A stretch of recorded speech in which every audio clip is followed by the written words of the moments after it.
Cricket जगत में आज मुख्य रूप से तीन बड़ी बातें सामने आ रही हैं जो जडेजा से जुड़ी हुई हैं। एक, चेन्नई सुपर किंग्स (CSK) और राजस्थान रॉयल्स (RR) के बीच एक संभावित बड़े सौदे की चर्चा है, जिसमें जडेजा CSK छोड़कर RR में जा सकते हैं।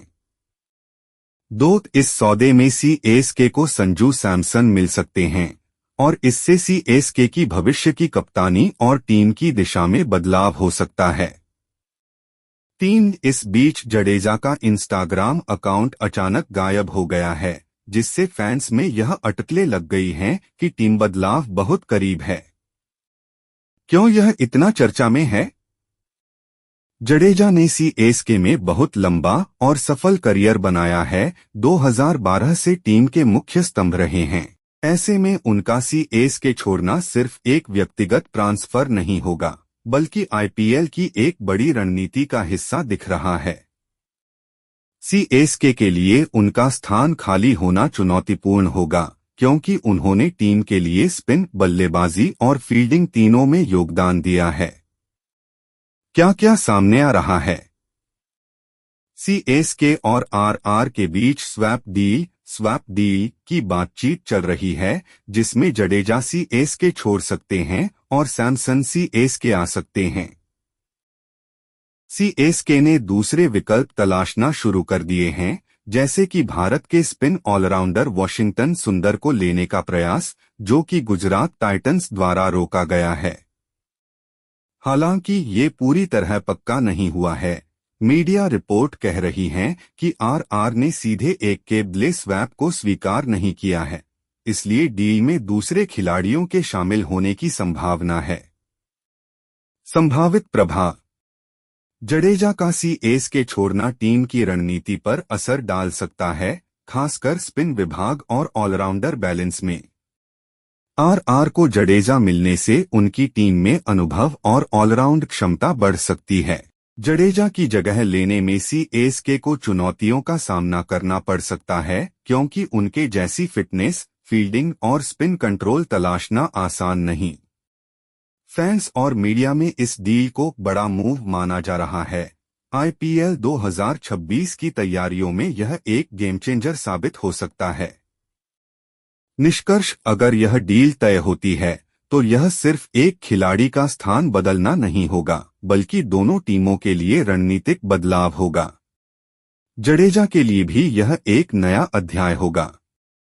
IPL ट्रेड प्रोसेस समझना जरूरी है, क्योंकि ये एक ऑफिशियल और काफी रेगुलेटेड सिस्टम है। चलो सिंपल हिंदी में डिटेल में समझते हैं। IPL trade process step by step. 1. Trading window क्या होती है? IPL में हर सीजन के बीच ऑक्शन से पहले एक ट्रेडिंग विंडो होती है।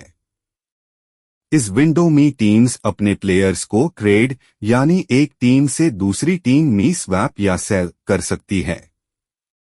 ये विंडो IPL ऑक्शन के 1-2 महीने पहले थी है और ऑक्शन के बाद थोड़ी देर के लिए दोबारा भी खुल सकती है। 2. ट्रेड के दो तरीके। एक, player for player swap exchange deal. जैसे अभी डिस्कशन चल रहा है, रविंद्र जडेजा CSK के बदले संजू सैमसन RR। दोनों प्लेयर्स की सैलरी, कॉन्ट्रैक्ट और कंसेंट मैच होना चाहिए। 2. Cash trade. कई बार एक टीम किसी प्लेयर के लिए दूसरी टीम को पैसे ट्रेड फी देती है, बिना प्लेयर एक्सचेंज के। एग्जाम्पल, KKR ने कभी ट्रेंट बोल्ट को MI को ट्रेड किया था फॉर कैश। 3. प्लेयर की परमिशन जरूरी होती है। IPL रूल्स के मुताबिक प्लेयर के बिना कंसेंट के ट्रेड नहीं हो सकता। अगर जडेजा को ट्रेड करना हो, तो उनकी रिटर्न परमिशन BCCI के थ्रू लेनी पड़ती है। ये इंश्योर करता है कि प्लेयर को जबरदस्ती टीम चेंज ना करनी पड़े। 4. BCCI approval. जब दोनों टीम्स और प्लेयर अग्री कर लेते हैं, तो प्रपोजल BCCI के IPL गवर्निंग काउंसिल को दिया जाता है। काउंसिल चेक करती है, क्या सैलरी कैप मेंटेन हो रहा है, क्या कोई रूल वायोलेट नहीं हुआ, क्या ट्रेड फेयर वैल्यू में हुआ है। अप्रूवल मिलने के बाद हाई ट्रेड ऑफिशियली अनाउंस्ड होता है। सैलरी कैप और पर्स बैलेंस। हर टीम के पास लिमिटेड सैलरी कैप होती है, 100 करोड़ रुपीस के आसपास। ट्रेड करते वक्त ये इंश्योर करना पड़ता है कि नए प्लेयर की सैलरी उस लिमिट के अंदर हो। अगर किसी प्लेयर की सैलरी ज्यादा है तो टीम को अपना पर्स एडजस्ट करना पड़ता है। Official announcement. जब सब अप्रूवल हो जाता है, बीसीसीआई और फ्रेंचाइज दोनों मिलकर एक जॉइंट अनाउंसमेंट करते हैं। जैसे CSK have traded Ravindra Jadeja to Rajasthan Royals in exchange for Sanju Samson.